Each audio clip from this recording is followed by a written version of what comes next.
ভাগ্য, কত সুন্দর শব্দ এই ভাগ্য। কিন্তু যতটা সুন্দর ঠিক ততটাই রহস্যময় এই শব্দ।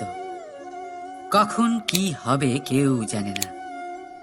লোকে বলে যে ভাগ্যে যা লেখা আছে তার চেয়ে বেশি কিছুই পাওয়া যায় না, তার চেয়ে কমও কিছুই পাওয়া যায় না। নিয়তির যা রচনা তা কখনো মোছা যায় না। কিন্তু কেউ এইটা বোঝে না যে নিয়তি আপনার কর্মের দ্বারা বদলায়। যদি আপনি শুভ চিন্তা করেন, শুভ কর্ম করেন, তাহলে নিয়তি আপনার সাথে খারাপ কিছু হতেই দেবে না।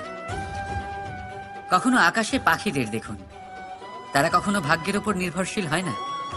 যতই ঝড় আসুক, যতই তীব্র হাওয়া দিক, ঘুরতে থাকে। একটা জিনিস জড়ো করে নিজের সৌভাগ্য, নিজের বাসা নিজেই তৈরি করে। নিজের সন্তানের জন্ম দেয়, তাকে লালন পালন করে, নিজেই তাকে উড়তে শেখায়। কখনোই ভাগ্যের উপরে নির্ভরশীল হয় না সে। এই বিষয়টা আমাদেরও শিখতে হবে। তাই মনে রাখবেন, আপনার ভাগ্য নিয়তির লিখন নয়। আপনার ভাগ্য তাই যেটা আপনি দিনের পর দিন আপনি নিজেই লেখেন। কিছু নিজে পরিশ্রম করে, কিছু নিজের ভাবনার জোরে। রাধা রাধা।